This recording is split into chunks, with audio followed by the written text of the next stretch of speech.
สบายดีตอนเช้าท่านผู้ชมที่เคารพสบายดีท่านผู้ชมที่เคารพตอนหาท่านผู้ชมข่าวสู่การรายงานข่าวเช้าอรุณใหม่จากของข่าวโทรภาพแห่งชาติข่าวเช้าประจำวันเสาร์วันที่20มิถุนายน2026ข่าวภาคนี้พบกับโกศลพันงาสุธิพงศ์พร้อมด้วยข้าพเจ้าสุริวัลย์ผลเยี่ยมในการนำเสนอข่าวเช้าในมื้อนี้ก็เช่นเคยมีหลายข่าวที่น่าสนใจมานำเสนอต่อท่านผู้ชม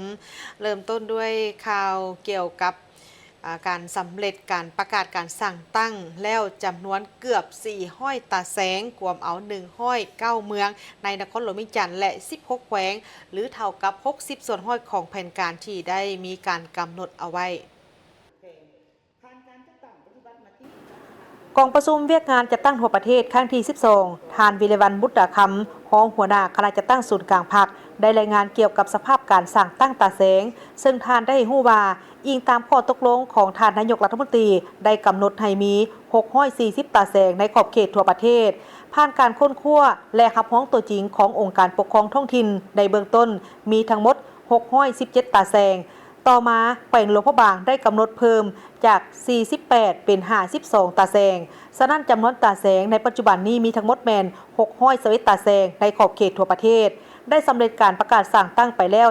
375ตาแสงหรือประมาณ60ส่วนห้อยกวมเอา109เมืองในนครหลวงมิจันทร์และ16แขวงโดยเฉลี่ยเมืองหนึ่งแม่นมี4ตาแสงเมืองที่มีจำนวนตาแสงน้อยที่สุดแม่น2ตาแสงมีเมืองธงมีไซแขวงสยบุรีเมืองเวียงคำเมืองแก้วอุดมแขวงเวียงจันทร์เมืองหลองแจ้งและเมืองห่มแขวงไซสมบูรณ์เมืองที่มีจำนวนตาแสงหลายที่สุดแม่น7ตาแสงคือเมืองซ้ำเหนือแขวงหัวพันและเมืองเซโปนแขวงสวรรณเขตเฉลี่ยแล้วตาแสงหนึ่ง11บ้านมีประมาณประชากร 10,000 กว่าคนต่อตาแสงคณะจะตั้งศูนย์กลางพรรคสืบต่อสมทบกับภาคส่วนเกี่ยวข้องของรัฐบาลเพื่อหางข้อตกลงว่าด้วยการจัดตั้งและการเคลื่อนไหวของตาแสงเพื่อเป็นบอลอิงให้ท้องถิ่นในการออกข้อตกลงตามขอบเขตสิทธิของตนที่ได้กำหนดไว้สมทบกับกระทรวงป้องกันความสงบเพื่อค้นคว้าเกี่ยวกับกำลังป้องกันความสงบตาแสงให้สอดคล้องกับที่ตั้งพระบทบาทสิทธิและหน้าที่ของคณะกรรมการปกครองตาแสงสมทบกับกระทรวงการเงินค้นคว้าเกี่ยวกับเงินอุดหนุนพนักงานสวยเวียกตาแสงที่บ่แม่นรัฐกรและเงินอุดหนุนหน่วยภาคบ้าน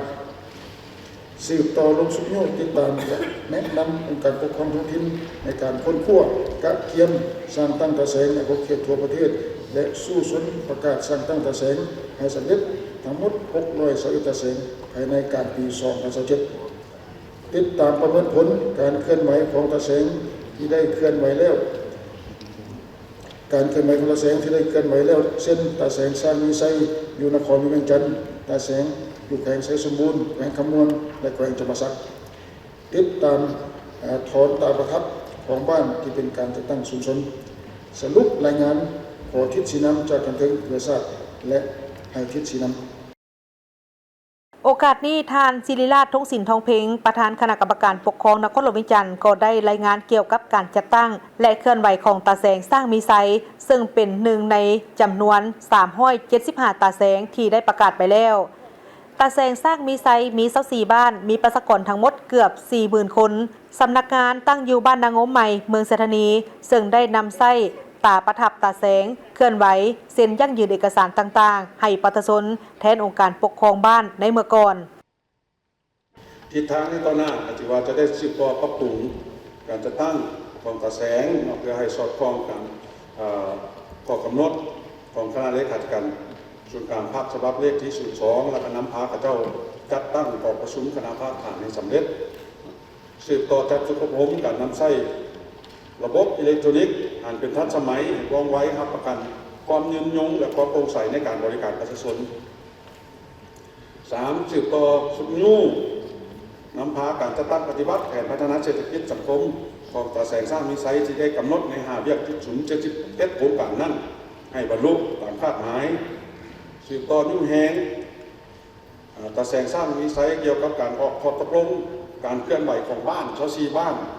ที่กึ่งกับตาแสงให้ไปตามอาราบทบาทหรือ10 นาทีที่ได้กำหนดในนิติกรรมให้สำเร็จ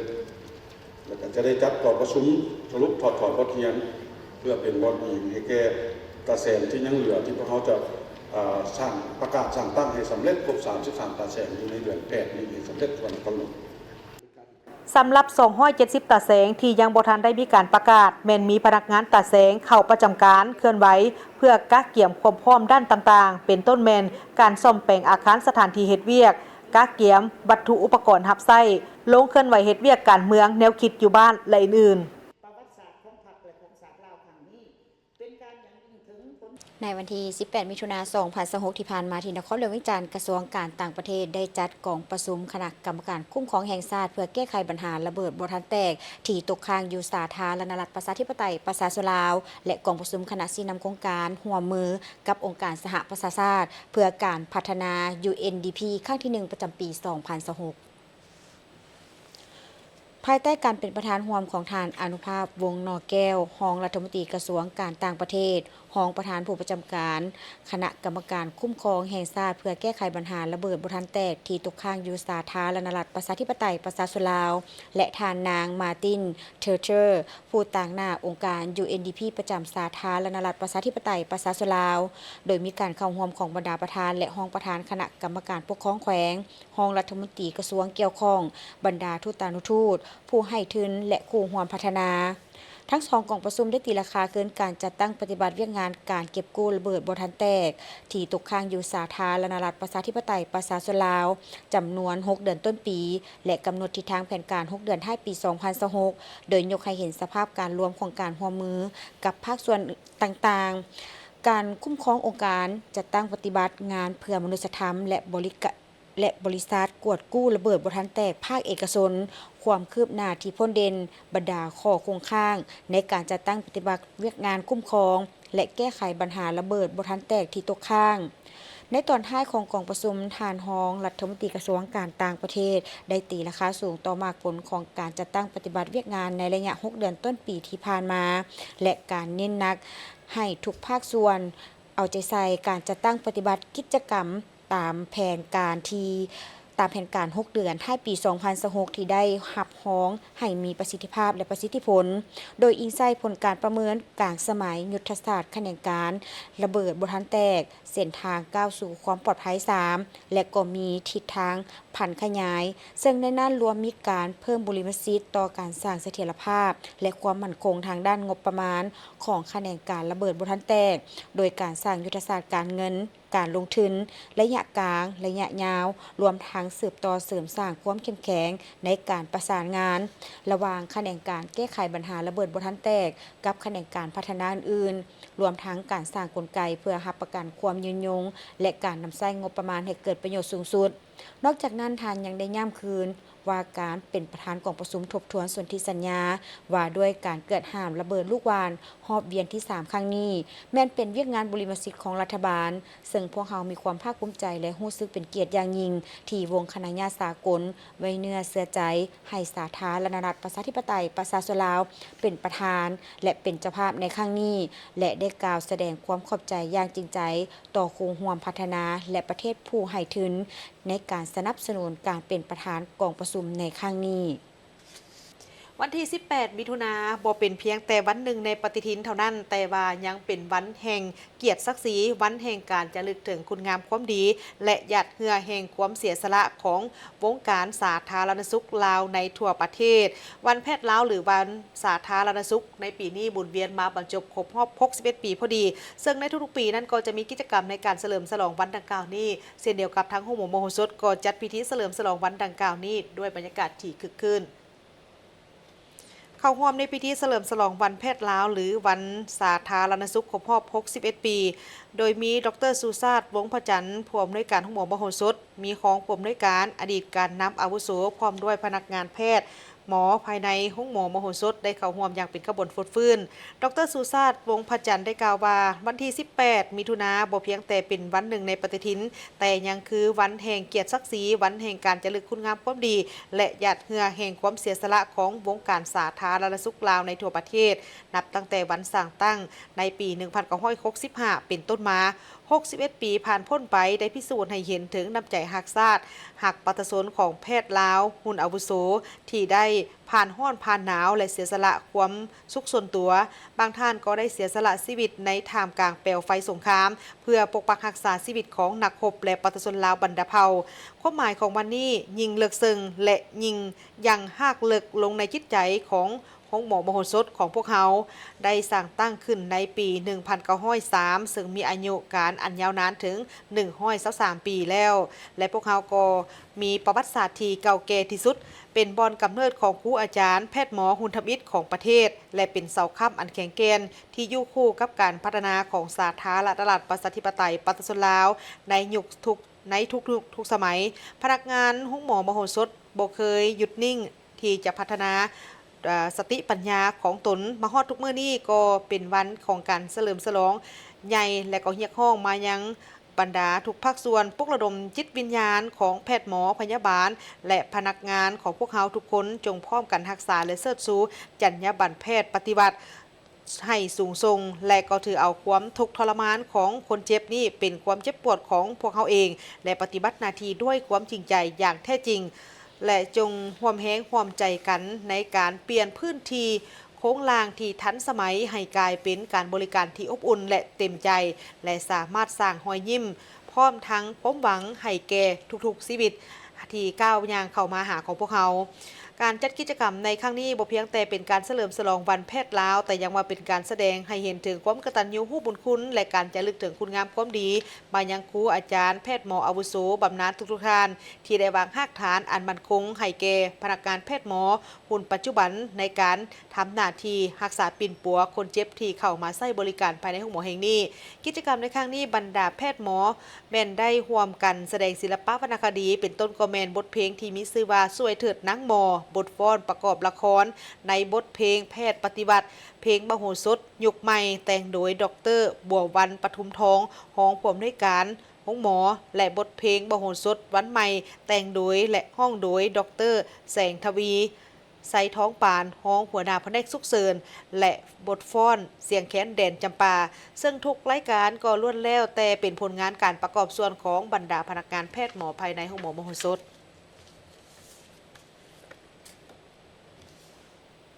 ได้มีกล่องประชุมแลกเปลี่ยนผลงานการค้นคว้าวิทยาศาสตร์ภาษาวัฒนธรรมและสื่อมวลชนและสื่อสารมวลชนและการเฉลิมฉลองวันสร้างตั้งคณะอักษรศาสตร์ครบรอบ26ปีแต่ปี 2000 หาปี 2026พร้อมเดียวกันนั้นก็ทั้งเป็นการสร้างขบวนการเฉลิมฉลองวันสร้างตั้งมหาวิทยาลัยแห่งชาติครบรอบ30ปี5พฤศจิกายน1996หา5พฤศจิกายน2026โดยการเข้าร่วมของศาสตราจารย์ปริญญาเอกเดชานุราชแสนดวงเดชผู้อำนวยการใหญ่มหาวิทยาลัยแห่งชาติปริญญาเอกนางทองมาลาโพสีคำรองหัวหน้าคณะวิชาคณะอักษรศาสตร์พร้อมด้วยบรรดาแขกทึกเชิญพนักงานครูอาจารย์และนักศึกษาทั่วคณะอักษรศาสตร์เข้าร่วมศาสตราจารย์ปริญญาเอกเดชานุราชแสนดวงเดชได้กล่าวว่ากิจกรรมนี้ถือเป็นอีกกิจกรรมหนึ่งที่ปิ่นอ้อมด้านวิชาการที่จัดขึ้นเนื่องในโอกาสสร้างตั้งมหาวิทยาลัยแห่งชาติครบรอบ30ปีซึ่งมหาวิทยาลัยแห่งชาติได้มีวิสัยทัศน์ที่กวมเอาเวียกงานการค้นคว้าวิทยาศาสตร์ที่ว่าสร้างมหาวิทยาลัยแห่งชาติเป็นศูนย์กลางการศึกษาการค้นคว้าวิทยาศาสตร์เทคโนโลยีและนวัตกรรมที่มีคุณภาพมาตรฐานภาคพื้นและสากลคณะอักษรศาสตร์บ่เพียงแต่เป็นเบ้ารอนักวิชาการด้านภาษาวัฒนธรรมและสื่อสารมวลชนแต่ยังเป็นอีกหนึ่งภาคส่วนที่ได้อนุรักษ์และปกปักรักษาภาษาและวัฒนธรรมลาวพร้อมนั้นทานยังได้เน้นหนักให้พนักงานครูอาจารย์ให้เอาใจใส่ใน3ด้านคือ 1. ดำเนินการค้นคว้าอย่างมีประสิทธิภาพ 2. การค้นคว้าให้เน้นไปสู่นวัตกรรมที่เป็นเอกลักษณ์เฉพาะตัว 3. สุกยุ่งให้มีการเผยแพร่ผลงานการค้นคว้าวิทยาศาสตร์อย่างกว้างขวางและแลกเปลี่ยนคำคิดคำเห็นอย่างกงไปกงมาสำหรับหัวข้อและบทค้นคว้าที่นำมาเผยแพร่ในครั้งนี้ประกอบมีหัวข้อการศึกษาลวดลายผ่าแพของชนเผ่าไต้ดำอยู่เมืองน้ำทาแขวงหลวงน้ำทาการเปลี่ยนแปลงวัฒนธรรมสู่ขวัญสาวพวนของบ้านโพนงามหนึ่งเมืองไซธานีนครหลวงวิจันทร์ศึกษาความกังวลของนักศึกษา ปีสุดท้าย สาขาภาษาอังกฤษ คณะอักษรศาสตร์ เกี่ยวกับการซอกเวียกเฮ็ดหลังจากเรียนจบการศึกษา สิ่งท้าทายต่อกับรายการโทรภาพของลาวภายใต้บทบาทสื่อใหม่ สิ้นของชนเผ่าไต้ดำที่บ้านนาทองเมืองคำแขวงเสียงขวาง การออกแบบวารสารสำหรับวัยหนุ่ม เพื่อเป็นแนวทางและยุทธศาสตร์สำหรับการดึงดูดผู้อ่าน เนื้อในดีเด่นของกาบก่อนลาว ศึกษาปัญหาและสิ่งท้าทายในการสอนผ่านสื่อออนไลน์ของครูอาจารย์ คณะอักษรศาสตร์ มหาวิทยาลัยแห่งชาติ วิถีชีวิตด้านวัฒนธรรมของชาวเมืองหาดทรายฟอง สาธารณรัฐประชาธิปไตยประชาชนลาว และคำยืมภาษาเวียดนามในภาษาลาว กรณีศึกษาปึ้มแบบเรียนภาษาลาว สั้นมัธยมศึกษาและอื่นๆ วิทยาลัยเซนต์ฮิลล์เวียงจันทน์ได้เฉลิมฉลองความสำเร็จในการก้าวสู่มหาวิทยาลัยสากลและพิธีมอบใบยั่งยืนความสำเร็จและเฉลิมฉลองการศึกษาประจำศุกร์เฮียน 2026 ของทางวิทยาลัยโดยได้รับการร่วมตัวกันของทางบรรดานักศึกษาผู้ปกครองครูและอาจารย์ งานในครั้งนี้แมนจัดขึ้นเพื่อเป็นการย่องย้อและชมเชยนักศึกษาที่ได้สำเร็จหลักสูตรการเก็บความพร้อมเพื่อเป็นที่ยอมรับในระดับสากลพร้อมทางเน้นหนักให้เห็นถึงจำนวนนักศึกษาลาวที่ได้เพิ่มขึ้นเรื่อยๆในการเก็บความพร้อมเพื่อเข้าเรียนต่อในระดับอุดมศึกษาอยู่ต่างประเทศและอันที่พ้นเด่นก็แม่นได้ร่วมกันเฉลิมฉลองในปีนี้ก็คือการสำเร็จการศึกษาหลักสูตรเกี่ยมเข้าเรียนต่อมหาวิทยาลัยสากลของน้องนักศึกษาจำนวน8น้องปัจจุบันนี้กำลังเกี่ยมความพร้อมเพื่อไปศึกษาต่ออยู่ในระดับปริญญาตรีอยู่มหาวิทยาลัยในต่างประเทศและนักศึกษาในหุ่นนี้ก็กำลังก้าวไปสู่การศึกษาในมหาวิทยาลัยสากลซึ่งผลสำเร็จดังกล่าวนี้ยังได้รับการยืนยันแล้วรวมมีการตอบรับแบบเงื่อนไขจากทางมหาวิทยาลัยในประเทศนิวซีแลนด์และการตอบรับจากมหาวิทยาลัยในประเทศฝรั่งซึ่งสะท้อนให้เห็นถึงการได้เข้าถึงระดับสากลของหลักสูตรและความพร้อมที่นับเพิ่มขึ้นของนักศึกษาลาวสำหรับการศึกษาต่อระดับอุดมศึกษาอยู่ต่างประเทศผลสำเร็จอันที่ดีเด่นของทางนักศึกษาในหุ่นปีนี้แม้นมีนักศึกษา1น้องที่ได้รับการตอบรับแบบมีเงื่อนไข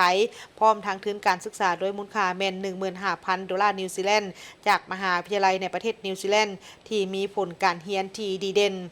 พิธีเฉลิมฉลองในงานครั้งนี้ยังได้มีการย่องยอชมเชยนักศึกษาที่กำลังศึกษาผ่านหลักสูตรการเกี่ยมความพร้อมสากลอื่นๆของวิทยาลัยเซนต์ฮิลล์เวียงจันทน์ซึ่งหลักสูตรดังกล่าวนี้แม่นได้ช่วยให้มีหลายทางเลือกให้แก่นักศึกษาและครอบครัวในการศึกษาต่อระดับอุดมศึกษาโดยอิงตามเป้าหมายทางด้านวิชาการก็คือประเทศปลายทางที่ต้องการและความมุ่งมั่นในอาชีพและเปิดโอกาสให้แก่นักศึกษาได้ไปศึกษาต่อมหาวิทยาลัยใน9ประเทศเช่นประเทศอังกฤษออสเตรเลียนิวซีแลนด์สหรัฐอเมริกาแคนาดาฝรั่งเวียดนามมาเลเซียและประเทศไทยปัจจุบันนี้ทางโรงเรียนแม่นได้เปิดสอนหลักสูตรการเกี่ยมความพร้อมที่เน้นใส่ความเป็นสากลอย่างหลากหลายซึ่งในนี้ก็รวมมีหลักสูตร NCUK International Foundation Year ซึ่งเป็นเส้นทาง 3+1 ซึ่งได้ช่วยให้นักศึกษาสามารถเรียนอยู่เวียงจันทน์ก่อนที่จะไปศึกษาต่ออยู่ที่มหาวิทยาลัยคู่ร่วมมือในต่างประเทศนอกจากนี้ก็ยังมีหลักสูตรBright University เวียดนามเป็นเส้นทาง 2+2 ซึ่งนักศึกษาจะเรียนอยู่สาธารณรัฐประชาธิปไตยประชาชนลาวก่อนที่จะไปเรียนต่อและจบปริญญาตรีอยู่ประเทศเวียดนามหลักสูตรร่วมกับมหาวิทยาลัยอัสสัมชัญประเทศไทยเส้นทาง 1+3 ซึ่งจะช่วยให้นักศึกษานี้สามารถเรียนจบปริญญาตรีและต่อปริญญาโทได้โดยกงผ่านเส้นทางการศึกษาแบบเร่งรัดและมีโอกาสในการศึกษาต่ออยู่ในระดับสากลผ่านมหาวิทยาลัยนอตติงแฮมวิทยาเขตมาเลเซียเป็นเส้นทาง 1+3 ซึ่งนักศึกษาแม่นสามารถเลือกเรียนจบหลักสูตรอยู่ประเทศมาเลเซียหรือไปเรียนต่ออยู่ปีสุดท้ายอยู่ที่ประเทศอังกฤษวิทยาลัยเซนต์ฮิลล์เวียงจันทน์นี่กำลังเปิดรับนักศึกษาเข้าเรียนในศุกร์เรียนในเดือนกันยายน 2026 นี้พร้อมทั้งมีบริการให้คำปรึกษาสำหรับนักศึกษาที่มีความสนใจในเส้นทางการศึกษาต่ออยู่มหาวิทยาลัยสากล ทางผู้ชมเครือข่ายบังคับใช้กฎหมายว่าด้วยสัตว์ป่าและกฎหมายว่าด้วยป่าไม้ลาวเว้นลงกฎการและยึดของกลางค่ายคือสิ้นส่วนและผลิตภัณฑ์สัตว์ป่าอยู่สถานที่ลักลอบค้าขายสิ้นส่วนและผลิตภัณฑ์สินค้าค่ายคือสัตว์ป่าประเภทห่วงห้ามที่แขวงหลวงพระบางในวันที่ 13 มิถุนายน 2026 ที่ผ่านมาเครือข่ายบังคับใช้กฎหมายว่าด้วยสัตว์ป่าและกฎหมายว่าด้วยป่าไม้ลาวเว้นได้ลงเคลื่อนไหวกฎการ1สถานที่ที่ลักลอบค้าขายสิ้นส่วนและผลิตภัณฑ์ที่ค่ายคือสัตว์ป่าประเภทห่วงห้ามอยู่ที่นครหลวงพระบางแขวงหลวงพระบางผ่านการลงกฎการตัวจริงเจ้าหน้าที่ได้พบเห็นการลักลอบค้าขายสิ้นส่วนและผลิตภัณฑ์ที่ค่ายคือกันกับสัตว์ป่าประเภทห่วงห้ามซึ่งภายในสถานที่ดังกล่าวนั้นของกลางที่กวดพบและกักเก็บเบื้องต้นประกอบมีสิ่งของคล้ายคือกับงาสร้างจำนวน968อันมีน้ำหนัก 21.57 กิโลกรัมบีซัดจำนวน112อันมีน้ำหนัก 14.88 กิโลกรัมเกตลินจำนวน9กับมีน้ำหนัก 10.63 กิโลกรัมสิ่งของคล้ายคือนอแฮดจำนวน559อันมีน้ำหนัก 10.07 กิโลกรัมผงหนังสร้างจำนวน79กล่องน้ำหนัก 2.99 กิโลกรัมบีมีจำนวน8กล่องน้ำหนัก 0.47 กิโลกรัมสิ่งของคล้ายคือหัวนกกกจำนวน2อันน้ำหนัก 0.12 กิโลกรัมยาสมุนไพรสงสัยมีส่วนผสมของสัตว์ป่าจำนวน700หลอดและเครื่องจักรแปรรูปสิ้นส่วนและผลิตภัณฑ์จากสัตว์ป่าจำนวน9เครื่องเจ้าหน้าที่เครือข่ายบังคับใช้กฎหมายว่าด้วยสัตว์ป่าและกฎหมายว่าด้วยป่าไม้ลาวเว้นได้นำตัวผู้ถูกหาซึ่งเป็นเพศชายสัญชาติจีนมาดำเนินการสอบสวนตามขั้นตอนของกฎหมายเพื่อเป็นการทัดแนนสายผูกพันมิตรภาพอันยิ่งใหญ่และความสามัคคีพิเศษระหว่างสองชาติลาวเวียดนามให้ยืนยงดังนั้นในเมื่อวันที่ 17 มิถุนายน 2026 ที่ผ่านมานี้ที่นครหลวงวิจันทร์ทางสถานทูตเวียดนามประจำลาวก็ได้ร่วมกับทางสมาคมสาวเวียดนามประจำอยู่นครหลวงวิจันทร์นี้สำเร็จการแข่งขันทูตภาษาเวียดนามแห่งอนาคตครั้งที่2ให้เกียรติเข้าร่วมมีทานกิ่งมโนพรหมมหาไสยรองรัฐมนตรีกระทรวงศึกษาธิการและกีฬาทานเหวียนมิงเติมเอกอัครราชทูตแห่งสาธารณรัฐสังคมนิยมเวียดนามประจำลาวพร้อมด้วยภาคส่วนที่เกี่ยวข้องการแข่งขันในครั้งนี้ประกอบมี9ทีมที่มาจากสถาบันการเมืองและการปกครองแห่งชาติวิทยาการการเมืองป้องกันความสงบห้องหมอศูนย์กลางกองทัพ103กรมใหญ่สันติบาลกระทรวงป้องกันความสงบวิทยาลัยเทคนิควิชาชีพเวียงจันทน์ฮานอยศูนย์ภาษาเวียดสถาบันพัฒนากรรมบาลศูนย์ภาษาเวียดกระทรวงศึกษาธิการและกีฬาโรงเรียนการเมืองและการปกครองนครหลวงวิจันทร์และห้องเรียนภาษาเวียดวัดเฟอร์ติกในโอกาสนี้ท่านเหวียนมิงเติมได้กล่าวยืนยันว่าภาษาคือขั้วต่อที่ยืนยงที่สุดระหว่างประเทศสำหรับสายพัวพันธุ์สองชาติลาวเวียดนามภาษาเวียดบ่ได้เป็นเพียงแต่สื่อกลางในการสื่อสารแต่ได้เป็นขั้วต่อทางด้านน้ำใจวัฒนธรรมและการร่วมมือผู้ที่เรียนและนำใช้ภาษาเวียดในปัจจุบันล้วนแต่แม่นทูตวัฒนธรรมที่มีส่วนร่วมโดยกงในการเพิ่มพูนคูณสร้างความหักแพงระหว่างสองชาติหลักๆก็ที่พวกเขาได้เรียนภาษาเวียดเนาะได้เรียนภาษาเวียดก็บ่ถึง3เดือนเนาะหลักๆสิ่งที่พวกเขาเรียนท่านพวกเขาก็จะใช้เป็นประโยชน์ที่สุดในงานนี้เนาะถือว่าได้รางวัลหรือบ่ได้รางวัลได้เข้าแข่งขันก็เป็นรายการที่พวกเขาประทับใจแล้วอยู่ในนี้ครับการกะเกียมมันก็หลักๆเป็นพวกเขาได้เรียนมาเท่าไหร่เนาะเรียนมาเท่าไหร่แล้วกะเกียมสิ่งที่ได้เรียนมาเนาะเพื่อให้มาจัดใส่เป็นเนื้อหาของการเว้าการว่าการแข่งขันการเรียนการสอนภาษาเวียดบ่เพียงแต่เป็นยุทธศาสตร์ทั้งการทูตและการศึกษาเท่านั้นแต่ยังแม่นวิสัยทัศน์อันยาวไกลในการสร้างฐานแถวสาวหนุ่มและพนักงานให้กลายเป็นกำลังอันสำคัญที่จะร่วมมือและเคียงบ่าเคียงไหลไปพร้อมกับสหายเวียดนามในระยะใหม่ก่อนที่จะมาแข่งขันก็ได้กะเกียมฝึกซ้อมแต่งคำเว้าฝึกซ้อมเพื่อให้คล่องแคล่วสอดคล้องเพื่อให้ออกเสียงถูกต้อง ไล่ฝึกซ้อมมาเป็นเวลา2 อาทิตย์ ในการที่จะมาแข่งขันเทอนี้น้องก็เลยก็เตรียมเพลงในเพลงก็ชื่อว่าเจืองเซินดงเจืองเซินไตซึ่งเป็นเพลงของเวียดนาม การเรียนภาษาเวียดนามนี่มันก็ถือว่าก็บ่ได้ยากเนาะแล้วก็บ่ได้ง่ายแต่ว่าก็เรียนแล้วก็น่าสนใจเขาก็เข้าใจลึกซึ้งเกี่ยวกับวัฒนธรรมของเวียดนามหลายเติบนะอันนี้นะก็ถือว่าน้องก็มีความยินดีที่ว่าได้มีส่วนร่วมในการทำเรียนภาษาเวียดนามในครั้งนี้ แล้วก็มีส่วนร่วมในการแข่งขันในครั้งนี้เนาะถือว่าพวกน้องก็กล้าเกี่ยมกันมาเป็นเวลา3 อาทิตย์ก็บ่ได้ดุนก็พากันจับกลุ่มกัน แล้วก็มาเว้าผู้ใดก็เรียนบ่ได้เคยผ่านอิหยังมาเนาะมีแต่เรียนระยะ4 เดือนนั้น ตลอดการแข่งขัน แต่ละทีมได้แสดงทักษะนำไส้ภาษาเวียดอย่างคล่องแคล่วผ่านการตอบคำถามความรู้รอบตัว เกี่ยวกับประวัติศาสตร์ วัฒนธรรม ประเพณี และสายพัวพันมิตรภาพลาวเวียดนาม ผลการแข่งขันปรากฏว่ารางวัลชนะเลิศอันดับ1ได้แก่วิทยาคารการเมืองป้องกันความสงบรางวัลที่2ห้องเรียนภาษาเวียดวัดเฟอร์ติกและอีก7ทีมแม้นได้รางวัลอันดับที่3รวมการแข่งขันในครั้งนี้บ่เพียงแต่เป็นเวทีประชันความสามารถแต่เป็นขีดหมายสำคัญที่ยืนยันว่าภาษาจะยังคงเป็นขัวต่อแห่งความเชื่อมั่นหัดแน่นการเชื่อมโยงระหว่างประชาชนและนำเอาผลประโยชน์ตัวจริงมาสู่สองชาติลาวเวียดนาม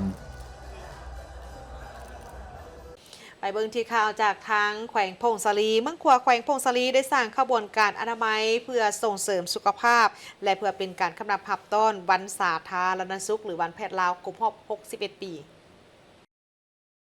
โดยการให้เกียรติกระหวมของทานสมนึกเสยจิตกรรมการประจำพรรคเมืองของประธานคณะกรรมการปกครองเมืองผู้สนำกุ๊กเขตวัฒนธรรมสังคมคันเมืองที่ทานนางอัมไพสุริพลกรรมการพรรคเมืองหัวหน้าของการสาธารณสุขเมืองมีประธานกรรมการประจำพรรคเมืองกรรมการพรรคเมืองหัวหน้าของคณะกรรมการพนักงานนิติกรออมคางเมืองเข้าร่วมท่านสมนึกเสยจิตได้มีคำเห็นว่าการสร้างกระบวนการในครั้งนี้ก็เพื่อเป็นการกำนับพับตอนวันสาธารณสุขแห่งชาติวันแพทย์ลาวครบรอบ61 ปีส่งเสริมสุขภาพและทำลายแหล่งเพาะพันธุ์ของยุงลายโดยปฏิบัติตามหลักการ5 ป.เพื่อปลุกจิตสำนึกให้พ่อแม่ประชาชนพนักงานรัฐกรสาวนมเยาวชน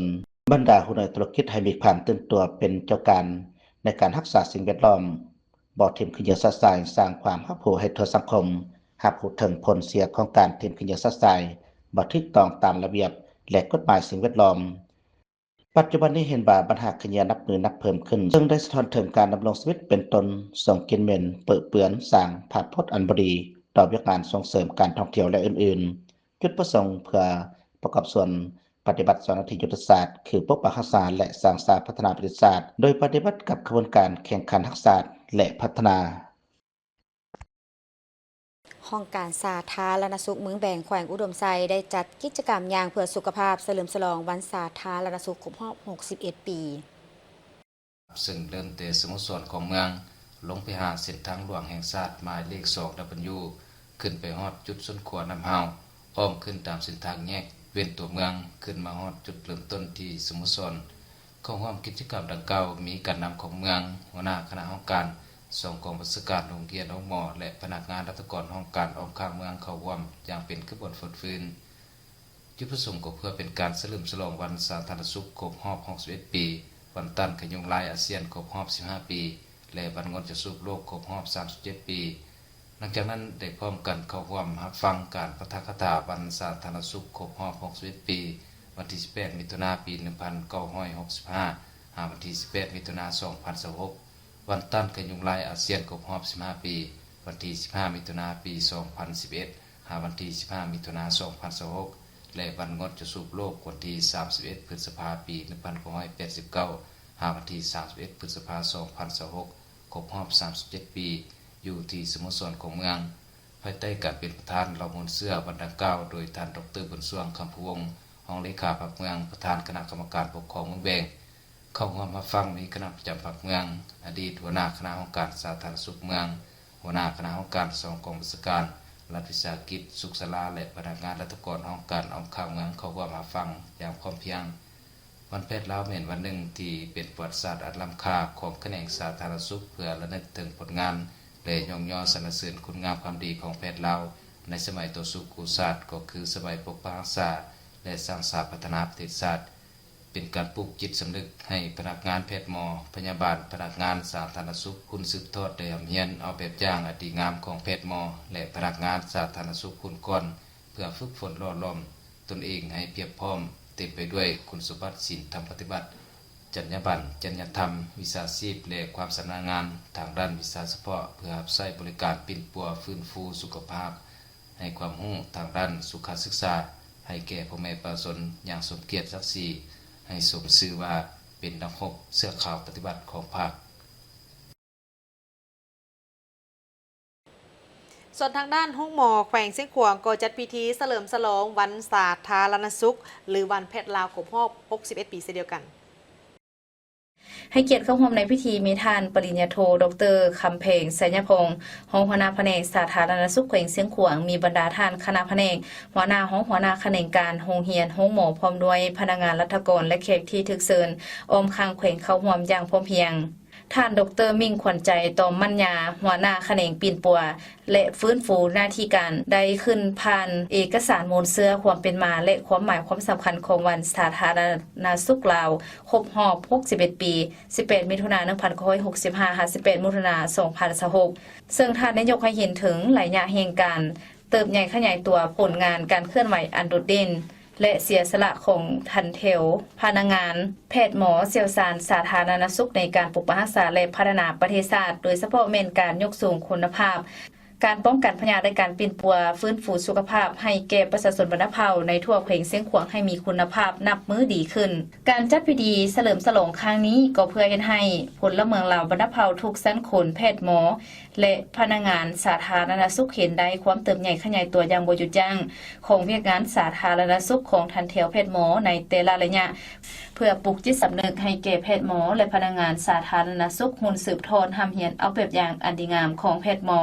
และพนักงานสาธารณสุขในเมื่อก่อนหูออกแหงฝึกฝนล้อมตนเองให้กลายเป็นแพทย์หมอที่เพียบพร้อมไปด้วยคุณสมบัติจรรยธรรมวิชาชีพและความสำนาญด้านวิชาเฉพาะให้สมเกียรติศักดิ์ศรีว่าเป็นนักรบเสื้อขาวปฏิบัติของภาคเพื่อสร้างโอกาสให้แพทย์หมอและพนักงานสาธารณสุขได้ทบทวนคืน5นาเวียกใหญ่ด้านสาธารณสุขของภาคเฮา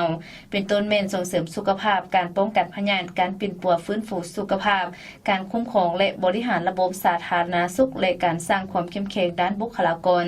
สาธารณสุขและเพื่อเสริมสู่เกียรติศักดิ์ศรีฐานะบทบาทและคุณงามความดีของแพทย์หมอและพนักงานสาธารณสุขลาวต่อสังคมและประเทศชาติแขวงหลวงพระบางก็ได้จัดกิจกรรมอย่างเพื่อสุขภาพเฉลิมฉลองวันสาธารณสุขครบรอบ61 ปีในโอกาสนี้ท่านบุญเลือสิ้นใสวรวงศ์ได้กล่าวเปิดกิจกรรมอย่างเพื่อสุขภาพพร้อมเน้นย้ำถึงความสำคัญของการออกกำลังกายและการสร้างสุขภาพที่แข็งแรงให้แก่ประชาชนจากนั้นคณะนำและผู้เข้าร่วมทั้งหมดได้ร่วมขบวนอย่างเพื่อสุขภาพจากบริเวณน้ำพุหน้าห้องว่าการแขวงผ่านเส้นทางสำคัญของตัวเมืองและกลับคืนสู่จุดเริ่มต้นท่ามกลางบรรยากาศที่เบิกบานและเต็มไปด้วยความสามัคคี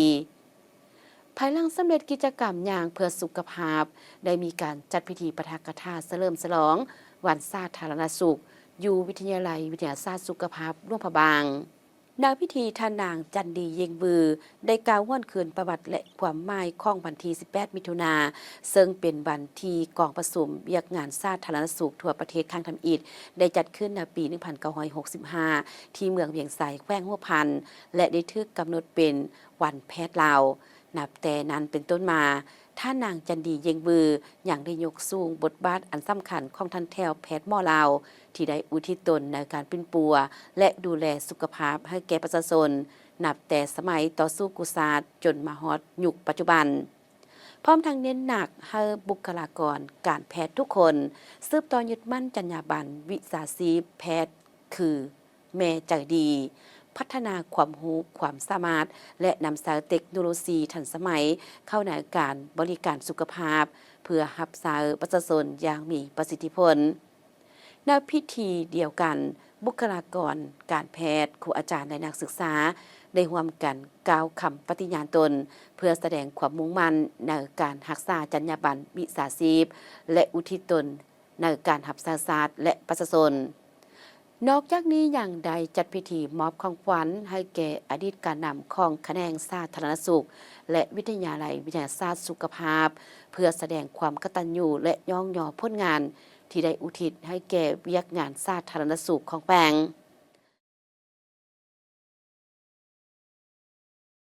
เลขาพักแขวงไซสมบูรณ์ได้โอ้ล้มต่อบรรดาพนักงานแผนกโยธาธิการและขนส่งโอกาสนี้สหายไซสมพันธ์ลีเตงเวียจือได้รายงานสภาพรวมการเคลื่อนไหวเวียกงานของหน่วยพักแผนกโยธาธิการและขนส่งแขวงซึ่งตลอดระยะผ่านมาได้จัดตั้งปฏิบัติตามภาระบทบาทสิทธิและหน้าที่ของตนด้วยความรับผิดชอบสูงเป็นต้นการซ่อมแปลงทางหลวงแห่งชาติทางหลวงท้องถิ่นและบรรดาเส้นทางที่ถูกผลกระทบจากภัยพิบัติผ่านมาให้สามารถสัญจรไปมาได้เป็นปกติการพัฒนาตัวเมืองและการขนส่งต่างๆก็เริ่มหันเข้าสู่ระเบียบการเทื่อละกาวพร้อมนี้ก็ได้นำพาชี้นำสมาชิกพรรคพนักงานราชการในการค้นคว้าเสริมซึมพันขยายแนวทางนโยบายของพรรคระเบียบกฎหมายของรัฐและแผนพัฒนาของแขนงโยธาธิการและขนส่งที่ได้วางออกในแต่ละระยะนอกนี้เวียกงาน3องค์การจัดตั้งมหาชนก็สามารถญาติได้ผลสำเร็จในการจัดตั้งปฏิบัติบรรดาข้อแข่งขันเช่นหากฐานกรรมบาลได้รับทุนใส่แข่งขัน5เป็นเจ้าหากฐานสาวนุ่มได้รับทุนใส่เป็นหากฐานสาวนุ่ม4บุกได้รับทุนใส่เป็นหากฐานสาวนุ่ม4บุกและหน่วยสหพันธ์แม่หญิงได้รับรองเป็นหน่วยแม่หญิง3ดี5ปีต่อเนื่องกันในโอกาสนี้สหายพลอยคำหุ่งบุญยวงได้โอโลมพนักงานแผนกโยธาธิการและขนส่งแขวงสหายได้เรียกร้องให้คณะพรรคคณะแผนกจงสืบต่อนำพาชี้นำอย่างหอบด้านทางด้านคุณธาตุการเมืองคุณสมบัติศีลธรรมปฏิบัติให้หนักแน่นเพื่อให้สมาชิกพรรคพนักงานราชการกลายเป็นบุคลากรที่เข้มแข็งเป็นพนักงานที่ดีของแขวงเอาใจใส่ติดตาม3ทิศนำขององค์การจัดตั้งมหาชนเป็นต้นการยกระดับการก่อสร้างหากฐานการเมืองและการแก้ไขปัญหาต่างๆที่เกิดขึ้นกับแผนกสืบต่อชี้นำและติดตามกวดกาพร้อมทางเป็นเจ้าการปรึกษากับบรรดาบริษัทที่รับเหมาก่อสร้างซ่อมแปลงเส้นทางการขนส่งให้ถูกต้องตามสัญญาและระเบียบการที่วางออกอย่างเข้มงวด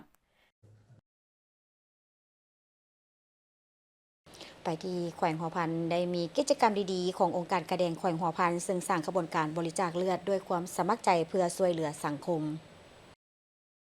โดยมีท่านคำเหรียญเพชรศรีทรรองเลขาภาคเมืองประธานคณะกรรมการปกครองเมืองสบเบาท่านบัวเรียนพรคำมา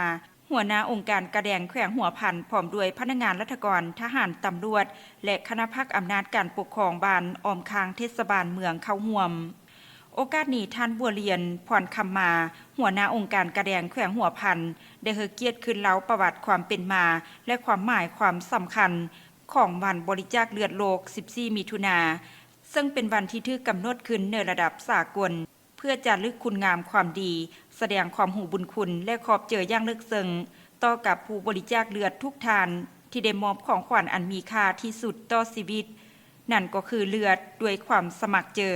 โดยบ่เรียกร้องสิ่งตอบแทนเด้อเพื่อช่วยเหลือชีวิตเพื่อนมนุษย์ด้วยกันท่านได้เน้นหนักว่าในแต่ละปีเลือดและผลิตภัณฑ์เลือดที่ปลอดภัยแม้นมีความจำเป็นอย่างยิ่งเพราะสามารถช่วยชีวิตผู้เจ็บเป็นได้เป็นจำนวนหลวงหลายเป็นต้นแม่นแม่หญิงที่ตกเลือดหลังเกิดลูกเด็กน้อยที่มีภาวะเลือดจางคันหายแห้งคนเจ็บฟอกไข้หลังมะเร็งเม็ดเลือดตลอดฮอดผู้ประสบอุบัติเหตุฉุกเฉินและผู้ป่วยที่ต้องการรับการผ่าตัดขบวนการเคลื่อนไหวครั้งนี้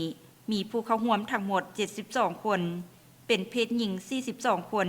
เนื้อนั้นมีผู้สมัครเจอบริจาคเลือดตัวจริงทั้งหมด16คนเป็นเพศหญิง10คน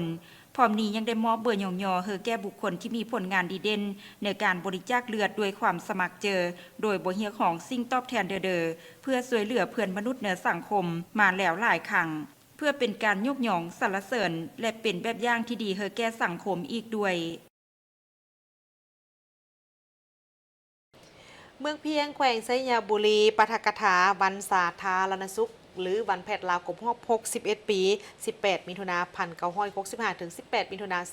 2026พิธีดังกล่าวได้จัดขึ้นโดยการเป็นเกียรติเข้าร่วมและปาฐกถาของทานเส้นพันลักษณ์กรรมการพรรคแขวงเลขาพรรคเมืองเพียง เข้าร่วมในพิธีมีบรรดาคณะนำของเมืองพนักงานหลักแรงทหารตำรวจพนักงานอาวุโสบำนาญพนักงานแพทย์หมอคณะพัฒนาตาแซงและนายบานเทศบาลเข้าร่วมอย่างพร้อมเพรียงในพิธีทานเส้นผลักเลขาพรรคเมืองเพียงได้ให้เกียรติขึ้นปาฐกถาเนื่องในโอกาสวันสาธารณสุขครบรอบ61 ปีซึ่งทานได้ห้วนคืนมุนเสือและประวัติความเป็นมาอันสำคัญที่ทั่วภาคทั่วกองทัพและทั่วปวงชนลาวได้ร่วมกันพัฒนาเวียกงานสาธารณสุขพร้อมเดียวกันนั้นท่านยังได้เน้นหนักให้คณะพรรคองค์การปกครองเมืองและพนักงานแพทย์หมอทุกทั่วหน้าจงเพิ่มทวีความรับผิดชอบเอาใจใส่ปฏิบัติกฎหมายนิติกรรมที่เกี่ยวข้องกับแขนงการสาธารณสุขโดยเฉพาะกฎหมายว่าด้วยการปิ่นปัวเพื่อยกสูงจรรยาบรรณทางด้านวิชาชีพและรับประกันให้ประชาชนมีสุขภาพสมบูรณ์ดีทุกทั่วหน้าโอกาสที่มีความหมายความสำคัญนี้ยังได้มอบของขวัญให้แก่ประธานและพนักงานอดีตการนำห้องการสาธารณสุขเพื่อแสดงถึงความรู้บุญคุณและยองยอสรรเสริญผลงานในอดีตที่ได้อุทิศตนในแขนงการแพทย์ในระยะผ่านมาตอนท้ายของพิธีประธานและบรรดาผู้เข้าร่วมทั้งหมดยังได้ร่วมกิจกรรมกวดสุขภาพและร่วมกันเดินขบวนยางเพื่อสุขภาพเพื่อเป็นการสร้างขบวนการเฉลิมฉลองวันสำคัญดังกล่าวให้มีความหมายความสำคัญและมีขบวนการฟดฟื้นตื่มอีก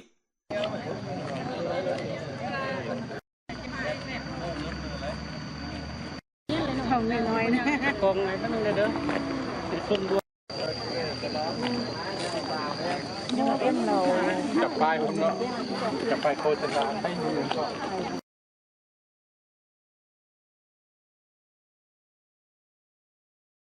ประธานสภาประชาชนแขวงหลวงพระบางเผยแพร่ผลสำเร็จกองประชุมและรับฟังคำเสนอของประชาชน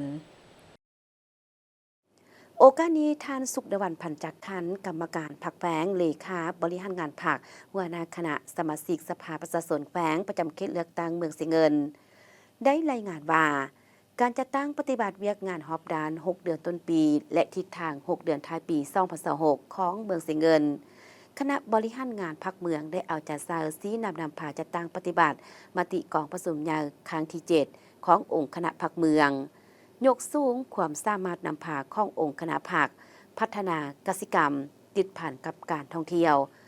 บืนตัวขึ้นกลุ่มตนเองทางด้านงบประมาณสู้สนกาวขึ้นเป็นเมืองเข้มแข็งหอบดานทั่วเมืองมีบ้านทั้งหมด49บ้านพลเมือง 34,323 คนหญิง 16,854 คนและมีแผนกำหนดสร้างต่าง4ตะแสงพร้อมนั้นท่านได้มีคำเสนอให้การนำแขวงสวยสุขอยู่บัญหาให้ขั้นเถิงสวยพักดันให้ผู้ประกอบการที่เข้ามาลงทุนอยู่ภายในเมืองเกี่ยวกับการก่อสร้างพื้นฐานโครงสร้างให้ได้รับการจัดตั้งปฏิบัติโดยไวเป็นต้นโครงการปรับปรุงและก่อสร้างเส้นทางเลขที่13เหนือระยะทางแต่3แยกบ้านกกงิวหา3แยกบ้านปากแวดหาสามัคคีไซโครงการก่อสร้างและปรับปรุงเส้นทางแต่บ้านเสียงเงินเข้าหาบ้านดอนโมที่ผ่านมาแม่นได้รับการประมูลสำเร็จแล้วแต่ยังบ่ทันได้รับการจัดตั้งปฏิบัติโครงการก่อสร้างตาข่ายไฟฟ้า22กิโลโวลต์และติดตั้งหม้อแปลงเข้าบ้านห้วยฝายแก่ยาวมาเป็นเวลา2 ปีกว่าแล้วและเสนอขั้นเถิงสวยประสานกับภาคส่วนเกี่ยวข้องลงติดตั้งเสาสัญญาณโทรศัพท์ให้กับบรรดาบ้านที่ยังบ่ทันมีสัญญาณจำนวน9บ้านในการเคลื่อนไหวครั้งนี้บรรดาพนักงานของแขวงได้ผัดเปลี่ยนกันขึ้นมีคำเห็นอธิบายชี้แจงเผยแพร่ข้อห้ามข้องแจ้งการต่อกับเวียกงานวิสาเฉพาะของแต่ละแผนกการให้กับผู้เข้าร่วมได้รับรู้เข้าใจโอกาสนี้ท่านบุญเรืองมณีวงศ์ได้กล่าวขอบใจที่ผู้มีสิทธิ์เลือกตั้งเลือกเอาสมาชิกสุดนี้เป็นตัวแทนของตนเข้าในเวียกงานสภาที่เป็นตัวแทนปกป้องสิทธิ์และเผยแพร่เนื้อหาผลสำเร็จกองประชุมครั้งปฐมฤกษ์ของสภาแห่งชาติสุดที่10และสภาประชาชนแขวงสุดที่5พร้อมทางเปิดโอกาสให้ผู้เข้าร่วมมีคำเห็นคำเสนอต่อกับปัญหาปรากฏการณ์ย่อท้อข้อสะดวกข้อยุ่งยากที่ติดพันกับการดำรงชีวิตของประชาชนเพื่อนำเสนอต่อขั้นเทิงและประสานส้มทบกับคะแนนการที่เกี่ยวข้องค้นครัวพิจารณา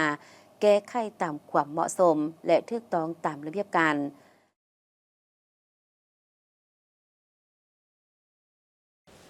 แขวงขมวนได้มีการจัดกองประชุมคณะกรรมการอำนวยความสะดวกทางด้านการค้าและการขนส่งคันแขวงโดยการเป็นประธานของท่านบรรยืนกินสมรห้องประธานคณะกรรมการปกครองแขวงขมวน จุดประสงค์ในการดำเนินกองประชุมแม่นเพื่อสรุปติราคาคืนผลการจะตั้งปฏิบัติเวียกอำนวยความสะดวกทางด้านการค้าประจำปี 2025และ6 เดือนต้นปี 2026 พร้อมทางกำหนดทิศทางแผนการใน 6 เดือนท้ายปี 2026 และได้รับฟังการผ่านข้อตกลงเกี่ยวกับการจะตั้งเคลื่อนไหวของคณะกรรมการอำนวยความสะดวกด้านการค้าและขนส่งขันแขวงในปี 2025 ผ่านมาการจะตั้งปฏิบัติคำสั่งเล็กที่ 12 นย. เกี่ยวกับการกวดกาตามเส้นทางพบว่าทั่วแขวงมีจุดกวดกาทั้งหมด 17 จุดและในปี 2026 ได้เพิ่มอีก 1 จุดเป็น 18 จุดส่วนเวียกงานด้านการขนส่งได้ออกใบอนุญาตแล่นรถ936 คันออกใบดำเนินธุรกิจขนส่ง 58 บริษัทออกใบอนุญาตผ่านแดน 2,759 หัวและออกปื้มติดตามแล่นรถ723 หัวนอกนั้นยังได้ร่วมกองประชุมทางไกลกับกระทรวงและประสานสมทบแก้ไขปัญหาการขนส่งข้ามแดนอย่างต่อเนื่องสำหรับ 6 เดือนต้นปี 2026 คณะกรรมการได้จัดหลายกิจกรรมสำคัญทางได้ประชุมปรึกษาหารือเกี่ยวกับการจัดตั้งจุดกวดกาตามเส้นทางการพันขยายแผนดำเนินงานอำนวยความสะดวกทางด้านการค้าและขนส่ง 2025-2030 การแก้ไขปัญหาอุปสรรคในขั้นตอนการส่งออกและการปรับปรุงกลไกการประสานงานกับภาคส่วนต่างๆสำหรับแผนเวียกใน 6 เดือนท้ายปี 2026 แม่นจะสุ่มใส่การสั่งรวมและแก้ไขปัญหาที่เกิดขึ้นตัวจริงปรับปรุงนโยบายและนิติกรรมให้ทันสมัยสืบต่อเผยแพร่กฎหมายและข้อกำหนดต่างๆให้แก่ผู้ประกอบการพร้อมทางปรับปรุงโครงสร้างพื้นฐานเส้นการซ่อมแปลงปลายและเครื่องหมายจราจรรวมทั้งการสร้างจุดพักรถขนส่งอย่างน้อย1จุดตามเส้นทางหลวงเลขที่ 12 เพื่อรองรับการขนส่งและยกสูงประสิทธิผลการอำนวยความสะดวกด้านการค้าและขนส่งในแขวงขมวนให้ดีขึ้นทางบนนี้คือการรายงานข่าวเช้าอรุณใหม่จากห้องข่าวโทรภาพแห่งชาติขอบใจที่ประธานให้เกียรติติดตามรับชมข่าวและพบกันได้ใหม่ในการรายงานข่าวภาคต่อไปส่วนข่าวภาคนี้โฆษกทั้งสองพร้อมกับทีมข่าวเช้าลาท่านผู้ชมไปก่อนสบายดีสบายดี